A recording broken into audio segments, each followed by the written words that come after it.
Hello, नमस्कार। मैं Ajay Kumar, research scholar Kashi Hindu विश्वविद्यालय, आपका अपना चैनल चिंतन क्लासेज में स्वागत है। आज के इस लेक्चर में हम लोग यूपी टीजीटी हिंदी के नए सिलेबस को देखेंगे और नए सिलेबस के अनुसार 2021 में पूछे गए प्रीवियस ईयर प्रश्नों को भी देखेंगे, उसका भी प्रश्न उत्तरी करेंगे। तो आइए दोस्तों, आज के इस हिंदी टीजीटी के नए सिलेबस को हम लोग देखते हैं। इसमें प्रीवियस ईयर के अनुसार कुछ परिवर्तन हुए हैं, कुछ सिलेबस चेंज हुआ है, जो कि हम लोग देखते हैं कि यह नया सिलेबस क्या है। यह सिलेबस आपको लगभग 5 भागों में बांटा गया है, जिसमें हिंदी साहित्य का इतिहास, हिंदी पद्य का इतिहास, हिंदी गद्य का इतिहास, काव्य शास्त्र, भाषा विज्ञान, व्याकरण और संस्कृत के कुछ शब्द होंगे। इस सिलेबस को हम लोग देखते हैं। इसमें फर्स्ट है हिंदी साहित्य का इतिहास।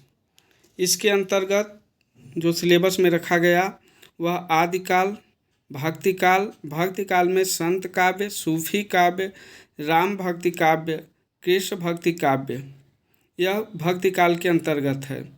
इसके बाद रीतिकाल, फिर आधुनिक काल। आधुनिक काल में भारतेंद्र युग, द्विवेदी युग, छायावाद, प्रगतिवाद, प्रयोगवाद, नई कविता, ये चीज़ें रखी गई इसमें इसके साथ ही आप लोग ये ध्यान दीजिएगा कि इसमें जो आदिकाल कहा गया, तो आदिकाल का मतलब है कि आदिकाल में जितने भी कवि आते हैं और जो उसका संपूर्ण जिसमें जो कि महत्वपूर्ण जो कवि हैं वो, और उसके साथ साथ उसकी जो विशेषताएं हैं उसको भी हम लोगों को देखना है।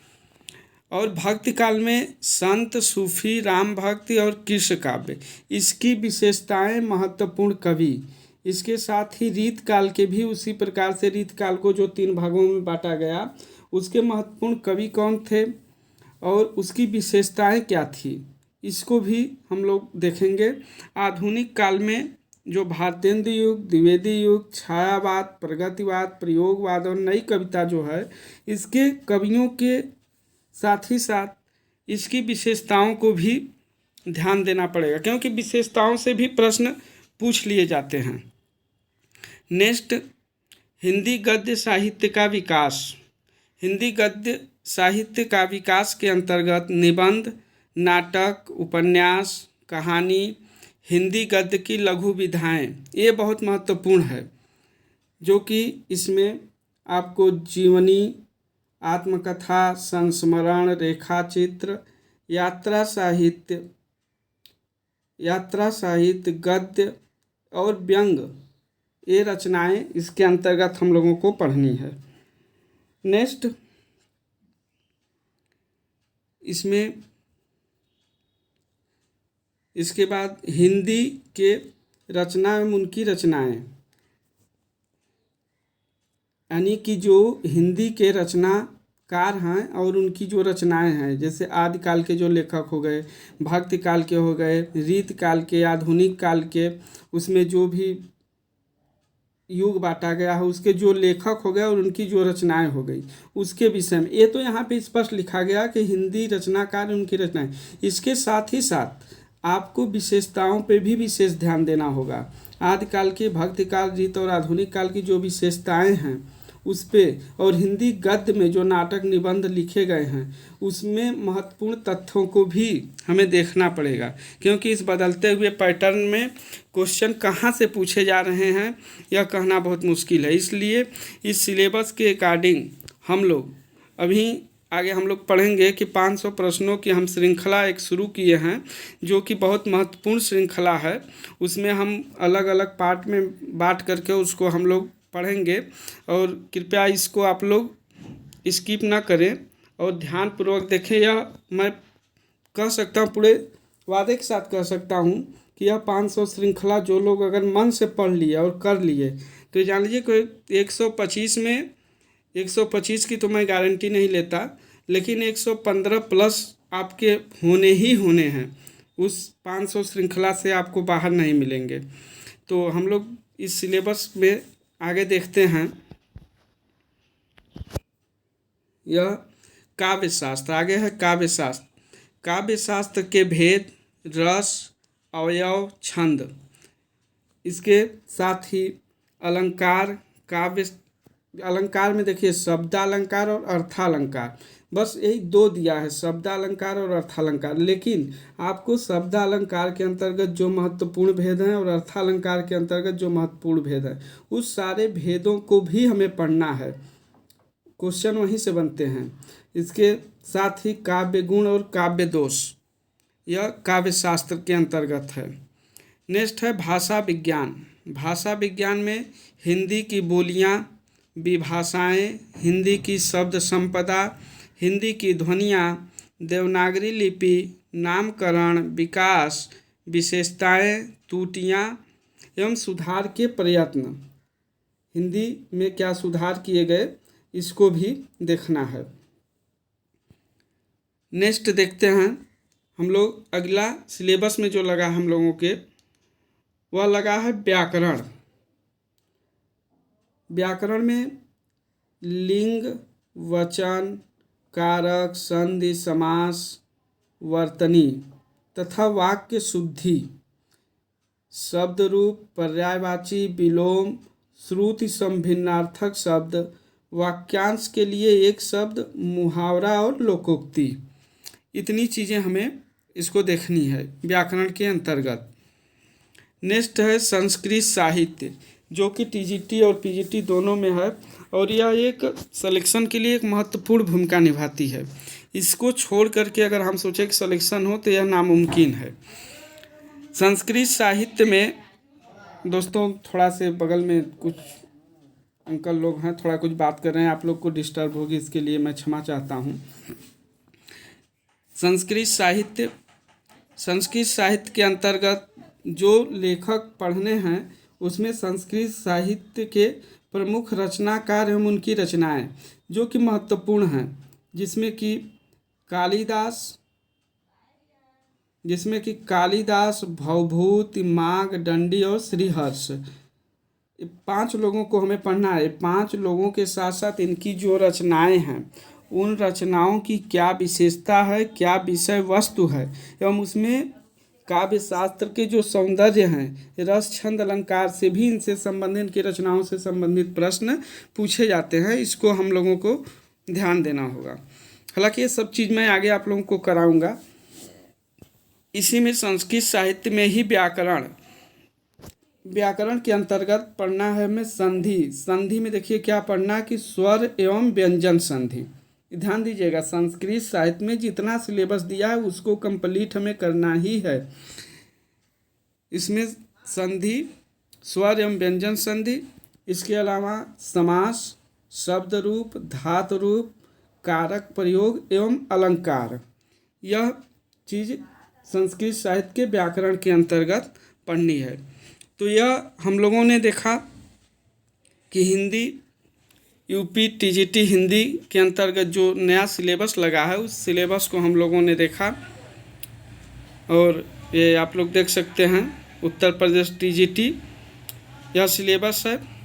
अब हम लोग नेक्स्ट आगे बढ़ते हैं और देखते हैं 2021 में जो क्वेश्चन पेपर हुए थे, क्योंकि उसका कटऑफ बहुत ही आज के इतिहास में आज तक जब तक अभी टीजीटी पीजीटी का एग्ज़ाम हो रहा है पहली बार ऐसा हुआ है जो इतना कम कटऑफ पे सिलेक्शन हुआ है लोगों का। तो वो क्वेश्चन हम लोग देखते हैं क्या एक्चुअली में वह क्वेश्चन था कैसा, किस प्रकार का था। उस सारे क्वेश्चन को हम लोग 2 भाग में एनालिसिस करेंगे और फिर इसके बाद इस क्वेश्चन के बाद फिर हम लोग क्रम वाइज फिर आगे अपनी श्रृंखलाओं को आगे बढ़ाएंगे। तो आइए हम लोग देखते हैं 2021 की प्रीवियस ईयर क्वेश्चन पेपर। यह 2021 का प्रीवियस ईयर का क्वेश्चन पेपर है। प्रश्न है, मैं प्रश्न पढ़ूंगा, उसके चारों ऑप्शन पढ़ूंगा। और आप लोगों को 5 सेकंड का समय दिया जाएगा। आप लोग प्रश्न पढ़िए और आंसर देखिए, और मैं फिर उसके बाद मैं उसका उत्तर बताऊंगा आप लोगों को। फर्स्ट जो पहला प्रश्न है, ब्रज भाषा का विकास किस अपभ्रंश से हुआ? ऑप्शन देखिए। ऑप्शन 1 सौरसेनी अपभ्रंश, मागधी अपभ्रंश, अर्धमागधी अपभ्रंश और ब्राजड़ अपभ्रंश। इसमें आप लोग उत्तर दीजिए। 5 सेकंड का समय आप लोगों को दिया जा रहा है। इसका उत्तर होगा सौरसेनी अपभ्रंश, ऑप्शन ए। सेकंड क्वेश्चन है, एक ही कथानायक चेतन उपेंद्र नाथ के कई उपन्यासों का केंद्रीय पात्र है, उनके किस उपन्यास का नायक चेतन नहीं है? इस चीज़ को ध्यान दीजिएगा, नहीं शब्द को विशेषकर ध्यान दीजिएगा। नहीं शब्द को ध्यान नहीं देंगे तो फिर काम गड़बड़ हो जाएगा। इसमें ऑप्शन ए है गिरती दीवारें, ऑप्शन बी शहर में घूमता आईना, ऑप्शन सी गर्म राख और ऑप्शन डी एक नन्ही कंदील। इसका जवाब आप लोग दीजिए। इसका उत्तर होगा सी गर्म राख। चेतन जो उपेंद्र नाथ अश्क के उपन्यासों का एक केंद्रीय पात्र है, वह गर्म राख का पात्र नहीं है। बाकी गिरती दीवारें, शहर में घूमता आईना और एक नन्ही कंदील, इस तीनों उपन्यास में वह चेतन नामक पात्र है। नेक्स्ट प्रश्न देख रहे हैं हम लोग, प्रश्न संख्या 3। प्रसन्न पद नव्यार्थ युक्त युद्धबोध विधायिनी स्फुरंति सत्वे कवि बुद्धि प्रतिभा सर्वतोमुखी, उक्त कथन किसका है? क्वेश्चन एक बार फिर से ध्यान से सुनिए। प्रसन्न पद नव्यार्थ युक्त बोध विधायिनी स्फुरंति सत्वे कवि बुद्धि प्रतिभा सर्वतोमुखी, उक्त कथन किसका है? Option A Mammata, B Vagbhata, C Rudrata, D Vishwanath. इसका उत्तर दीजिए आप लोग। इसका सही उत्तर होगा वाग्भट। इस क्वेश्चन का तीसरे प्रश्न का सही क्वेश्चन होगा वाग्भट। नेक्स्ट प्रश्न हम लोग देखते हैं, प्रश्न संख्या 4। प्रश्न आप लोगों को साफ दिख रहे हैं ना? नहीं दिखेंगे तो बताइएगा। प्रश्न संख्या 4, शिवराज भूषण में कितने अलंकारों का निरूपण हुआ है? शिवराज भूषण यह किसकी रचना है? आप लोग कमेंट करके बताइए। इसमें पूछ रहा है कि इसमें शिवराज भूषण में कितने अलंकारों का निरूपण हुआ है। ऑप्शन ए है 15, बी 51, सी 99, डी 105। उत्तर दीजिए आप लोग। शिवराज भूषण में कितने अलंकारों का निरूपण हुआ है? तो इसमें 105 अलंकारों का निरूपण हुआ है। नेक्स्ट प्रश्न संख्या 5, निम्न में से कौन सा सात्विक अनुभाव नहीं है? तो सात्विक अनुभाव इसमें पूछा है। सात्विक अनुभाव नहीं है, नहीं शब्द को विशेष ध्यान दीजिए। ऑप्शन ए है रोमांच, बी है कंप, सी है विषाद, डी है प्रलय। इसका आंसर दीजिए आप लोग। इसका सही उत्तर होगा विषाद। सही उत्तर क्या होगा? विषाद। नेक्स्ट प्रश्न की तरफ हम लोग बढ़ते हैं, प्रश्न संख्या 4, बीड़ा पाड़ी में समास है। देखिए, बीड़ा पाड़ी में समास है। ऑप्शन ए है कर्मधारय, बी है तत्पुरुष, सी है बहुब्रीहि, डी है द्विगु। तो 4 ऑप्शन हैं, इसमें आप लोग उत्तर दीजिए। इसका सही उत्तर होगा सी बहुब्रीहि समास। बीड़ा पाणी में कौन समास होगा? बहुब्रीहि समास। नेक्स्ट प्रश्न, नमः शब्द के योग में विभक्ति होगी। यहाँ विभक्ति पूछी है। आइए ध्यान दीजिए, विभक्ति ये संस्कृत के क्वेश्चन है। नमः स्वस्ति स्वाहा स्वधम अलम आप लोग पढ़े होंगे संस्कृत में सूत्र, वहीं से एक प्रश्न पूछा गया है। नमः शब्द के योग में विभक्ति होगी। ऑप्शन ए है प्रथमा, बी है द्वितीया, सी है तृतीया और डी है चतुर्थी। उत्तर दीजिए। इसका सही उत्तर होगा चतुर्थी विभक्ति। प्रश्न संख्या 8, जिस समस्त पद में जिस समस्त पद में पूर्व या उत्तर पद की बजाय किसी अन्य अर्थ की प्रधानता होती है उसमें होता है।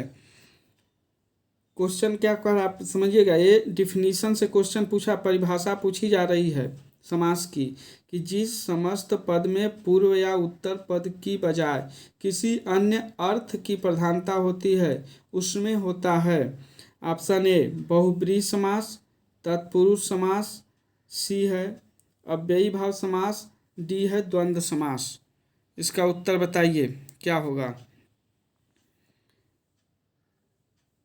इसका उत्तर ए होगा बहुब्रीहि समास। इसका उत्तर होगा बहुब्रीहि समास। नेक्स्ट प्रश्न हम लोग देखते हैं, प्रश्न संख्या 9। प्रश्न संख्या 9 संस्कृत से ही ये भी प्रश्न है कि नदी कोस भर टेढ़ी है का संस्कृत अनुवाद होगा। इसका अनुवाद पूछा गया। ऑप्शन ए होगा नदी क्रोसेण कुटिला, बी होगा नदी क्रोसाय कुटिला, सी ऑप्शन है नदी क्रोसम कुटिला, डी है नदी क्रोसाय कुटिला। इसका उत्तर दीजिए आप लोग। इसका उत्तर होगा नदी क्रोसम कुटिला, ऑप्शन सी सही होगा इसका। नेक्स्ट प्रश्न संख्या 10, खुली आँखों का सपना यात्रा वृत्त के लेखक हैं।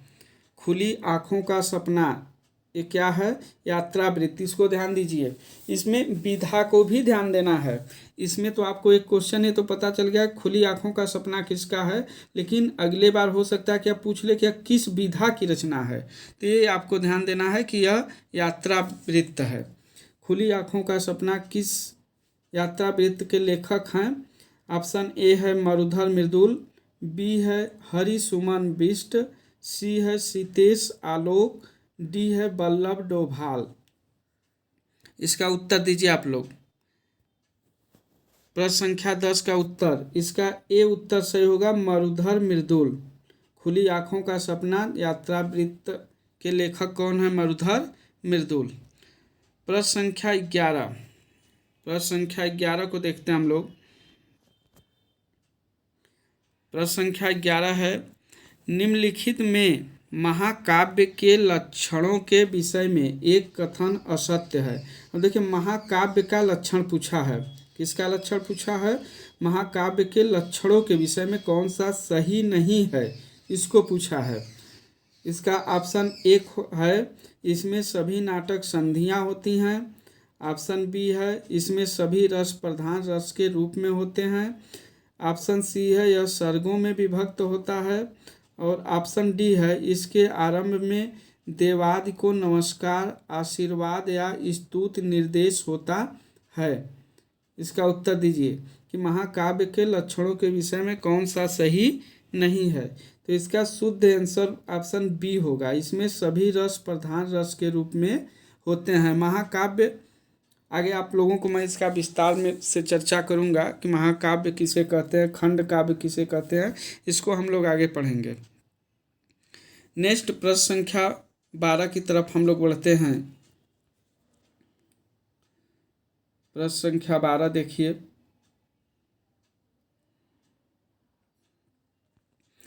वध स्थल से छलांग किस लेखक की कहानी है। यह विधा आप लोग जरूर याद रखिएगा कि वध स्थल से छलांग किस लेखक की कहानी है, ये तो हमें पता ही करना है।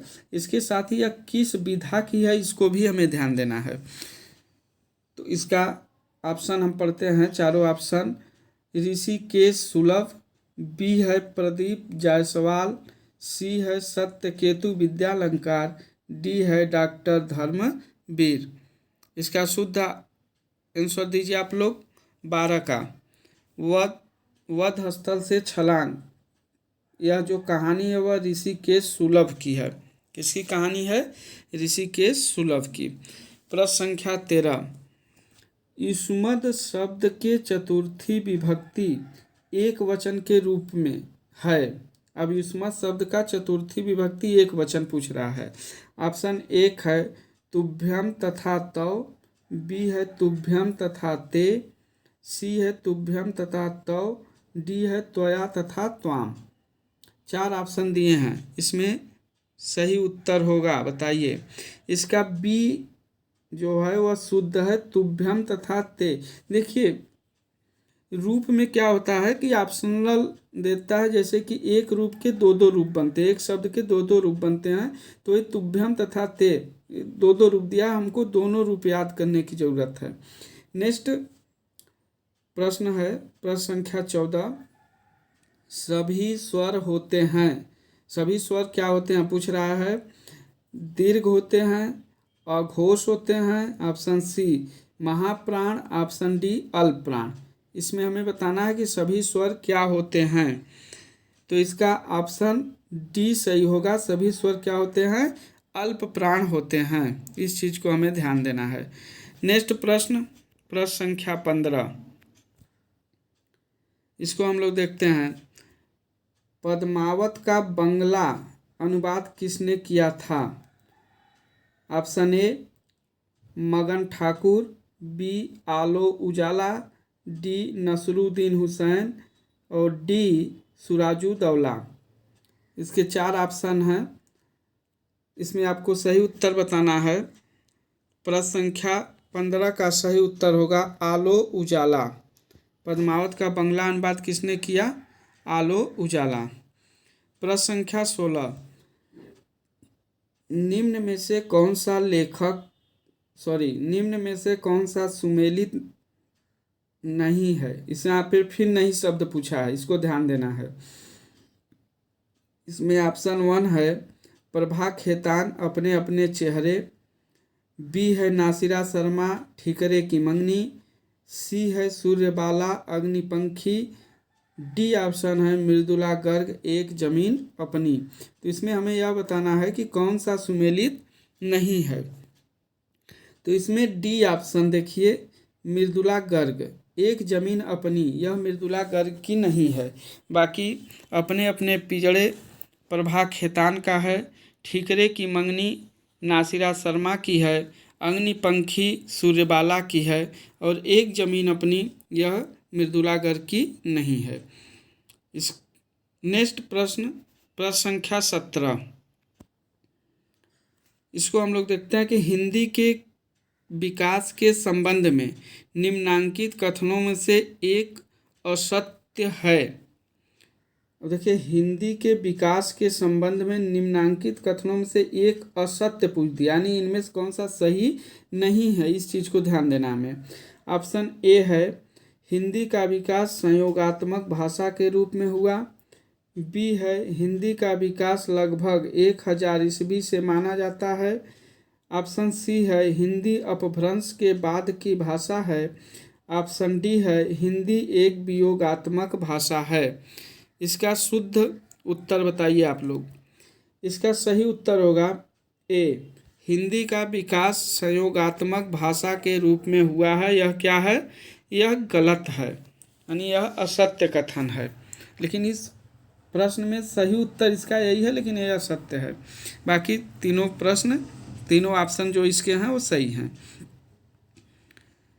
नेक्स्ट प्रश्न संख्या 18, लिपि के विकास का क्रमिक सोपान है। अब इसको क्रम से पूछ दिया। देखिए पहले नेट वगैरह में या ऐसे क्वेश्चन पूछे जाते थे, लेकिन बदलते हुए पैटर्न पे आपको आरोही अवरोही और क्रमिक अवस्था भी आपको देखनी पड़ेगी कि किस क्रम में। रचनाएं भी पूछ देंगे आपको, नाटक उपन्यास दे करके पूछ दिया जाएगा कि इसका सन के अनुसार क्रम लगाइए, अवरोही क्रम लगाइए, आरोही क्रम लगाइए, तो इसको आपको ध्यान देना है। लिपि के विकास का क्रमिक सोपान है। ऑप्शन 1 सूत्रलिपि, चित्रलिपि, प्रतीकात्मक लिपि, भावमूलक लिपि। ऑप्शन बी दिया है भावमूलक लिपि, सूत्रलिपि, चित्रलिपि, प्रतीकात्मक लिपि। ऑप्शन सी दिया है चित्रलिपि, सूत्रलिपि, प्रतीकात्मक लिपि, भावमूलक लिपि। ऑप्शन डी है सूत्रलिपि, भावमूलक लिपि, चित्रलिपि, प्रतीकात्मक लिपि। तो इसका उत्तर बताइए। प्रश्न संख्या 18, इसका उत्तर होगा सी, ऑप्शन सी, चित्रलिपि। पहले चित्रलिपि आई, फिर सूत्रलिपि, फिर प्रतीकात्मक लिपि, फिर भावमूलक लिपि। इसका शुद्ध जो है वह ऑप्शन सी है। नेक्स्ट प्रश्न है 19 नंबर का। 19 नंबर के प्रश्न को देखते हैं हम लोग। निम्नलिखित कृतियों को उनके प्रकाशन वर्ष के अनुसार आरोही क्रम में व्यक्त करने वाली श्रेणी है। देखिए मैंने कहा ना, यहाँ पूछ दिया ना आरोही क्रम। निम्नलिखित कृतियों को उनके प्रकाशन वर्ष के अनुसार आरोही क्रम में व्यक्त करने वाली श्रेणी है। यहाँ रचनाएं दिया है। ए दिया है जय भारत, साकेत, भारत भारती, यशोधरा। बी ऑप्शन है भारत भारती, साकेत, यशोधरा, जय भारत। सी ऑप्शन में है भारत भारती, जय भारत, साकेत, यशोधरा। ऑप्शन डी है यशोधरा, साकेत, भारत भारती, जय भारत। तो ऐसे क्वेश्चन आपको तो सर्वप्रथम ये पता होना चाहिए कि यह किस रचनाकार की है और उसका सन क्या है।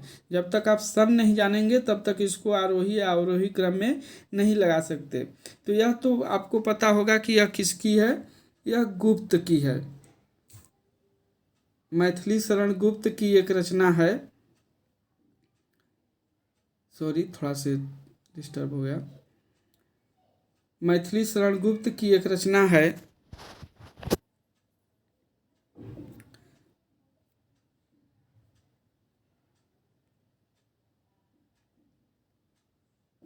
मैथिली शरण गुप्त की एक रचना है। एक रचना नहीं, कई रचनाएं हैं। मैथिली शरण गुप्त की ये सारी रचनाएं हैं। इसमें शुद्ध शब्द हम लोगों को बताना है कि शुद्ध शब्द क्या है। तो प्रश्न संख्या 19, प्रश्न संख्या 19 का ऑप्शन बी है भारत भारती, साकेत, यशोधरा और जय भारत। आप लोग इसका सन आप लोगों को पता होना चाहिए। यह 1912 में लिखी गई, साकेत 31 में थी, यशोधरा 32 में थी और भारत भारती आई थिंक हम थोड़ा सा भूल रहे हैं, याद नहीं आ रहा है। इसको आप लोग देख लीजिएगा। नेक्स्ट प्रश्न, प्रश्न संख्या 15, सॉरी प्रश्न संख्या 20। नेक्स्ट प्रश्न, प्रश्न संख्या 20। वे दिन वे लोग शीर्षक संस्मरणात्मक रचना के लेखक कौन हैं? वे दिन वे लोग, ये क्या है, किस विधा की रचना है? तो यह संस्मरणात्मक है। इसको ध्यान दीजिए आप लोग। इसमें पूछा कि यह इसके लेखक कौन है, तो ऑप्शन ए है निर्मल वर्मा, बी है शिवपूजन सहाय, सी है रामविलास शर्मा और डी है रघुवीर सहाय। इसमें उत्तर दीजिए आप लोग। वे दिन वे लोग के लेखक हैं।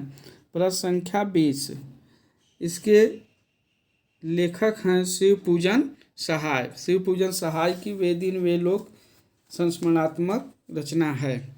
नेक्स्ट प्रश्न, प्रश्न संख्या 21। कलचुरी राजवंश के 7 नायिकाओं के नख सिख वर्णन से संबंधित ग्रंथ है। पूछ रहा है कलचुरी राजवंश की 7 नायिकाओं के नखशिख वर्णन से संबंधित ग्रंथ है। इसमें ऑप्शन ए है उक्त व्यक्ति प्रकरण, बी है राउल वेल, सी है कुवलय माला कथा और डी है वर्ण रत्नाकर। इसका उत्तर दीजिए आप लोग। इसका शुद्ध उत्तर होगा बी, राउर वेल। राउर वेली कलचुरी राजवंश की 7 नायिकाओं के नखशिख का वर्णन इसमें मिलता है। नेक्स्ट प्रश्न की तरफ हम लोग बढ़ते हैं। प्रश्न संख्या 22। प्रश्न संख्या 22। गोस्वामी विट्ठल नाथ द्वारा अष्टछाप, बहुत महत्वपूर्ण,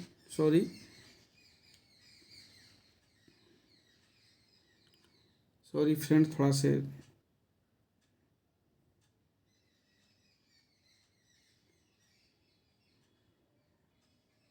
प्रश्न संख्या 22 है कि अष्ट गोस्वामी विट्ठलनाथ द्वारा अष्ट छाप की स्थापना का वर्ष है।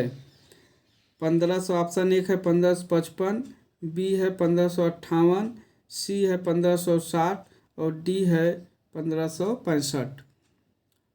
इसका शुद्ध उत्तर आप लोग दीजिए। प्रश्न संख्या 22, इसका सही उत्तर होगा 1565, शुद्ध उत्तर होगा। देखिए दोस्तों, क्या है कि अभी थोड़ा से सिस्टम मेरा सही नहीं है, इस वजह से थोड़ा से आप लोगों को प्रॉब्लम हो रही होगी। फिलहाल हम कोशिश पूरा करते हैं कि सब सही और सर्वशुद्ध। देखिए, आपको सिस्टम से बहुत मतलब नहीं है, आपका सिलेक्शन किस प्रकार से हो ये सबसे महत्वपूर्ण है। अन्यथा पढ़ाने के लिए तो बहुत बड़ी बड़ी कोचिंगें हैं और बहुत बड़े बड़े लोग हैं और बहुत अच्छा अच्छा उपदेश और ज्ञान भी बांटते हैं, लेकिन उपदेश और ज्ञान से हमसे मतलब नहीं है, मेरा सिलेक्शन होना चाहिए, ये सबसे महत्वपूर्ण है। तो आप लोग इस प्रश्नों को ध्यान दीजिए। आने वाले 2022 के लास्ट में जो एग्ज़ाम संभावित डेट जनवरी बताई जा रही है, इसमें से आपको सेम क्वेश्चन मिलेंगे और ये जो 500 जो प्रश्नों की जो मेरी श्रृंखला है, इसको आप देखेंगे।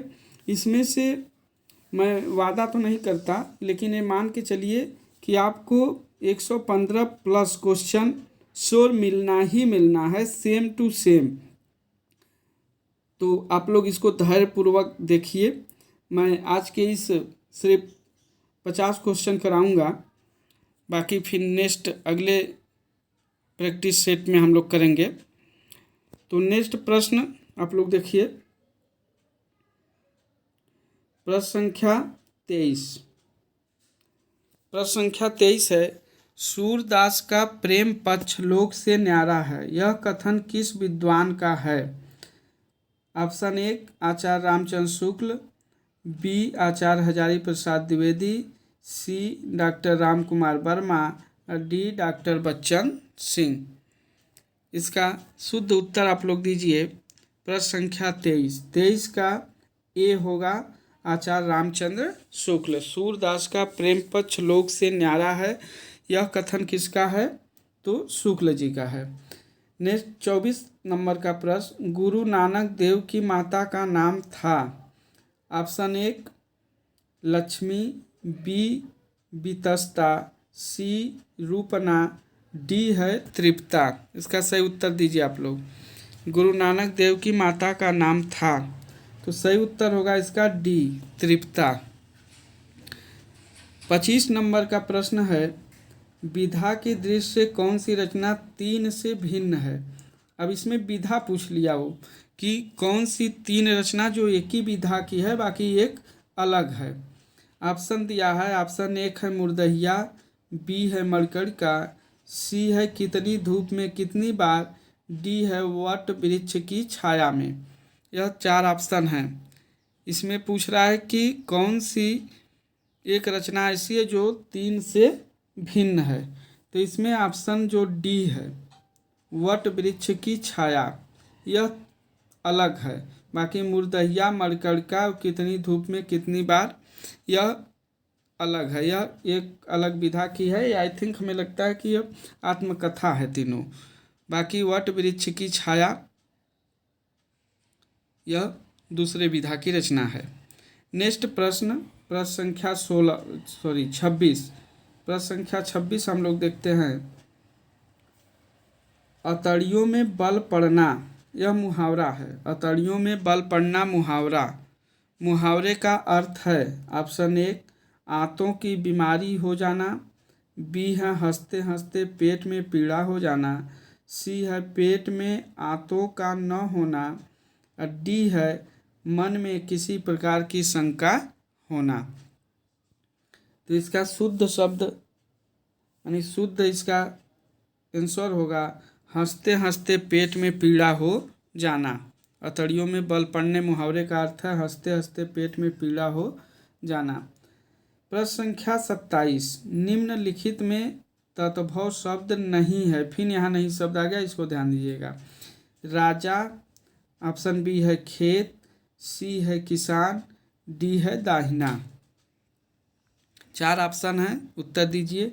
तत्भव शब्द पूछा है, कौन तत्भव नहीं है, नहीं तत्भव नहीं है, इसका मतलब कि वह तत्सम पूछ रहा है। तो इसमें राजा शब्द जो है वह तत्भव नहीं है, राजा शब्द तत्सम शब्द है। बाकी खेत, किसान और दाहिना यह क्या है, ये तत्भव शब्द हैं। नेक्स्ट प्रश्न, प्रश्न संख्या 28। कालिदास ने अभिज्ञान शाकुंतलम में कितने प्रकार के छंदों का प्रयोग किया है? ऑप्शन ए 15, बी 18, सी 20 और डी 24। बताइए कितने प्रकार के छंदों का प्रयोग किया है कालिदास ने अभिज्ञान शाकुंतलम में। तो इसका शुद्ध उत्तर होगा ऑप्शन डी 24। 24 प्रकार के छंदों का प्रयोग अभिज्ञान शाकुंतलम में कालिदास ने किया है। प्रश्न संख्या 29। गणनावाचक शब्द अयूतम किसके लिए प्रयुक्त होता है? गणनावाचक शब्द अयूतम, यह संस्कृत से प्रश्न है। अयूतम किसके लिए प्रयुक्त होता है? Option A 10 lakh, B 1 lakh, C 5000, D 10,000। इसका शुद्ध उत्तर होगा डी 10,000। अयूतम का मतलब है 10,000। प्रश्न संख्या 30। कबीर और तुलसी भाषा में एक मिशन के तहत लिख रहे थे, यह कथन किसका है? रामचंद्र शुक्ल का, बी हजारी प्रसाद का, सी रामविलास शर्मा का, डी बच्चन सिंह का। प्रश्न, कबीर और तुलसी भाषा में एक मिशन के तहत लिख रहे थे, यह कथन किसका है? इसका सही उत्तर होगा ऑप्शन डी बच्चन सिंह। बच्चन सिंह के हिंदी साहित्य का दूसरा इतिहास से यह प्रश्न लिया गया है।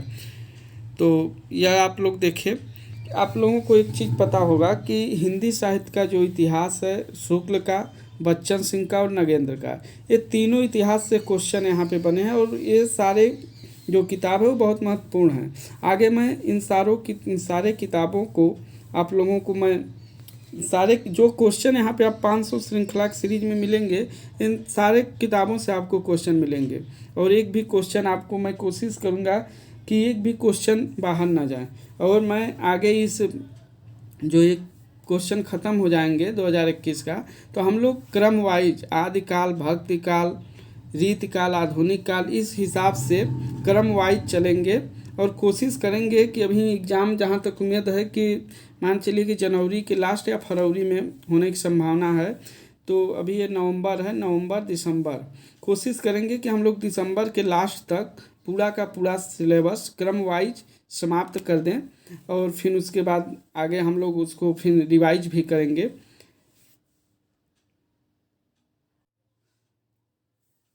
तो दोस्तों आज के इस श्रृंखला में बस इतना ही। आज मुझे कहीं जाना है इसलिए थोड़ा से हम समय नहीं दे पा रहे हैं, फिर हम नेक्स्ट टाइम मिलेंगे और पूरे मन से इत्मीनान के साथ हम लोग क्रम वाइज प्रश्न बाय प्रश्न एक एक प्रश्नों का एनालिसिस करते हुए हम लोग आगे बढ़ेंगे। और जैसा कि आप लोग जानते हैं कि पद बहुत कम हैं और इतने पद में सिलेक्शन लेना बहुत ही मुश्किल है, टेढ़ी खीर है। और ये जान लीजिए कि इसमें उसी की नौका पार होगी जो पूरे मन से लगेगा और एक एक प्रश्नों पे यहाँ लड़ाई है और उन्हीं प्रश्नों को, चुनिंदे प्रश्नों को लेकर के मैं अपने इस 500 श्रृंखला में उपस्थित हूँ। और मैं पूरे दावे के साथ एक बार पुनः आप लोगों से कह दूँ कि जो ये 500 श्रृंखला का पूरा सेट अगर सही अगर हल कर लिया तो जान लीजिए कि उसको तो कोई रोक ही नहीं सकता है। बाकी अदर चैनलों की तरह मैं यह वादा नहीं करता और ना ही कहता हूँ कि नहीं मैं आपका सिलेक्शन करा ही दूंगा, क्योंकि सिलेक्शन मेरे चाहने से नहीं हुआ, आपके चाहने से होगा, क्योंकि करना है आपको है, आप चाहेंगे तभी सिलेक्शन होगा। तो आज के इस प्रैक्टिस सेट में बस इतना ही। और आप अपने इस चैनल को, जो चिंतन क्लासेज चैनल है, इसको ज़्यादा से ज़्यादा लाइक करें, सब्सक्राइब करें, शेयर करें और ज़्यादा लोगों तक शेयर करें, जिससे जो भी लोग हैं गांव देहात में और कहीं, उन सबको सही मार्गदर्शन और सही एनालिसिस और सही प्रश्नों को दिया जाए, मिले। बस आज के इसी अपने शब्दों के साथ आप लोगों से हम फिर मिलेंगे नेक्स्ट वीडियो में। धन्यवाद।